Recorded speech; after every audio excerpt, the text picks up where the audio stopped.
અમદાવાદના જમાલપુરમાં આવેલા ત્રિકમજી મંદિર પર ભૂમાફિયાઓનો ગેરકાયદેસર કબજો।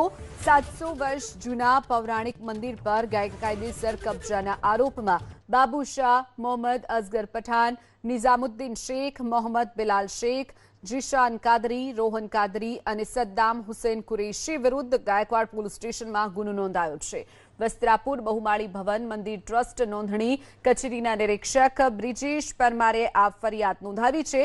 ત્રિકમજી મંદિરમાં વર્ષ 1966માં ચેરિટી કમિશન દ્વારા 4 ટ્રસ્ટીની નિમણૂક કરવામાં આવી હતી।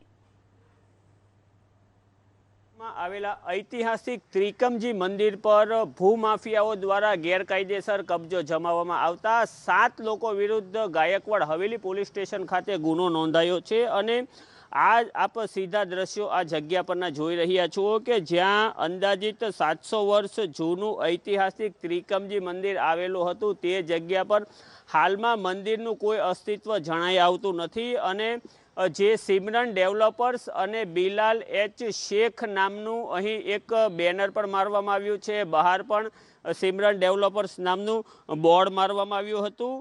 અને આ જગ્યા છે તેમાં અંદાજિત 15-17 જેટલા ભાડુઆતો હતા। આ ભાડુઆતો પાસે પણ ખાલી કરાવવામાં આવી હતી અને સ્થાનિક લોકો પાસેથી જે માહિતી મળી છે તે અનુસાર ગોડાઉન ભાડે આપવામાં આવ્યા હતા। પરંતુ તાત્કાલિક જ સમગ્ર પ્રક્રિયામાં કાયદાકીય ગૂંચ ઊભી થતાં જે આ ગોડાઉનો છે તે પણ ખાલી કરવામાં આવ્યા છે અને આ સમગ્ર જગ્યા ખાલી છે। અને આ જગ્યા પર થોડા જ સમયમાં આ સમગ્ર વિવાદ ઊભો થયો ન હોત તો કદાચ બાંધકામ શરૂ થાય તેવી પણ શક્યતા હતી, કારણ કે ડેવલપરનું બેનર લાગી ગયું હતું। પરંતુ સમગ્ર કેસમાં જે ટ્રસ્ટ છે, ટ્રસ્ટના જે ટ્રસ્ટીઓ સાથે જે બોગસ કાવા દાવા કરી અને કોર્ટ મેટર પેન્ડિંગ હોવા છતાં પણ દસ્તાવેજ કરાવવા અંગે 7 લોકો વિરુદ્ધ ગુનો દાખલ કરવામાં આવ્યો છે અને હાલમાં પોલીસે સમગ્ર કેસની તપાસ પણ શરૂ કરી છે। કેમેરા પર્સન પ્રદીપ કુમાર સિંહ સાથે ચેતન બામભણિયા, એબીપી અસ્મિતા, અમદાવાદ।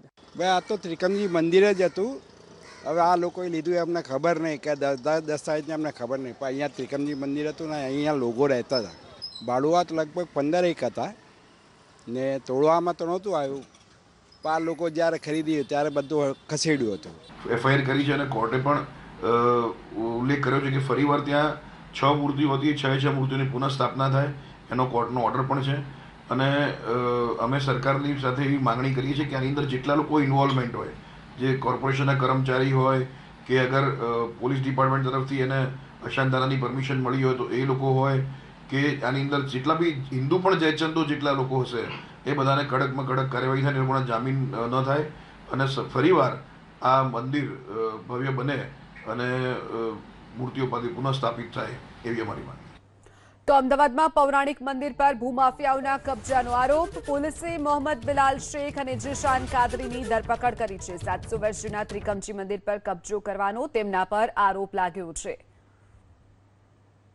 ત્રિકમજી મંદિર જે જમાલપુર વિસ્તારમાં આવેલું છે અને ખૂબ પ્રાચીન મંદિર છે, એ મંદિરની ચેરિટી કમિશનરમાં નોંધણી થયેલી છે અને એ મંદિર સંબંધે 1999માં એક દસ્તાવેજ થયો હતો, જે દસ્તાવેજ અત્યારે હાલ નામદાર હાઈકોર્ટની અંદર જ્યુડિશિયલ પ્રોસિડિંગમાં છે।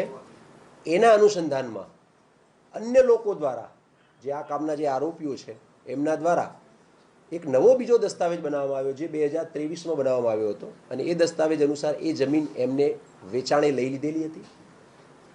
આ જમીન વેચાણે આપવામાં સહલ ઓનર્સના જે તે વખતના જવાબદાર વહીવટદાર બાબુલાલ ડાયાલાલ શાહ, પછી મોહમ્મદ અસગર, શેખ નિઝામુદ્દીન દ્વારા આ જમીન છે એ અન્ય 4 વ્યક્તિઓને ટ્રાન્સફર કરવામાં આવી હતી, જેમની અંદર બિલાલ શેખ, રોહન કાદરી, જીશાન કાદરી અને એક સદ્દામ હુસૈન કરીને છે।